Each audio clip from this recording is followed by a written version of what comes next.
দর্শক দেখতে পাচ্ছেন যে এই হলো পিসারা ওভালের পুরনো সেই গ্র্যান্ড স্ট্যান্ড অথবা বনেদি ক্রিকেট দর্শকরা যেভাবে খেলা দেখতেন তখন।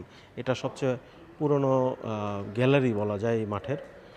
এবং গ্যালারির সিটগুলো দেখুন একদম কাঠের সিট, আগের মতোই আছে। দর্শক এই মাঠটা অ্যাকচুয়ালি একটু ছোট, যেহেতু এটা অনেক পুরনো মাঠ। ওই সময় মাঠের আয়তনও হয়তো অনেক ছোটই ছিল। এই মাঠটা সেইভাবেই রাখা হয়েছে, বাড়ানো হয়নি। এবং গ্যালারিগুলো আপনারা দেখতে পাচ্ছেন খুবই প্রাচীন। বাংলাদেশ এই মাঠে খেলে গিয়েছে এবং ইতিহাস করে গিয়েছে যে তাদের শততম টেস্টে জয় নিয়ে।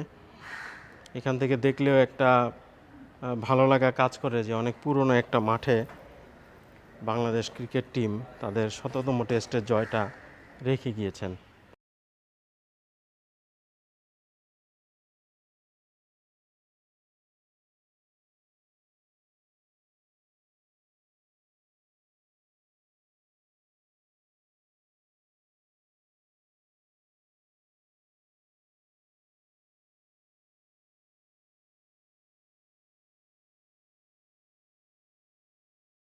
এখন এই মাঠটাতে খুব একটা আন্তর্জাতিক খেলা হয় না, শ্রীলঙ্কান ঘরোয়া ক্রিকেট খেলাগুলো হয় এবং প্লেয়াররা নিজেদের মধ্যে ক্রিকেট প্র্যাকটিস করেন।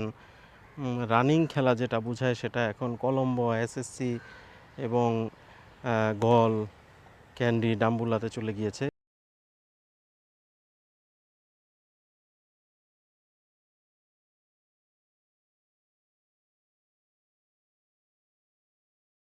শ্রীলঙ্কার সবচেয়ে পুরনো স্টেডিয়াম পিসারা ওভালের অনার্স বোর্ড এটি। আমরা যদি একটু দেখতে চাই, অনার্স বোর্ডে দুজন বাংলাদেশি প্লেয়ারের নাম আছে।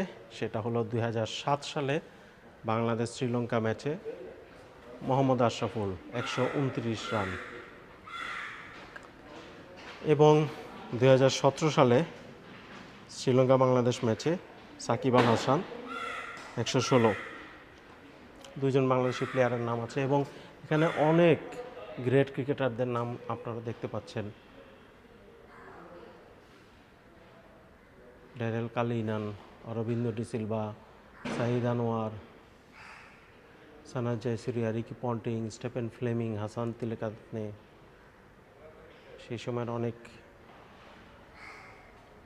ভিভিএস লাক্সম্যান, বীরেন্দ্র সেহবাগ। সবচেয়ে দুঃখজনক বিষয় সচিন টেন্ডুলকার এখানে কোনো সেঞ্চুরি করতে পারেননি। এবং বোলিং, এটা হলো বোলিংয়ের পার্ট।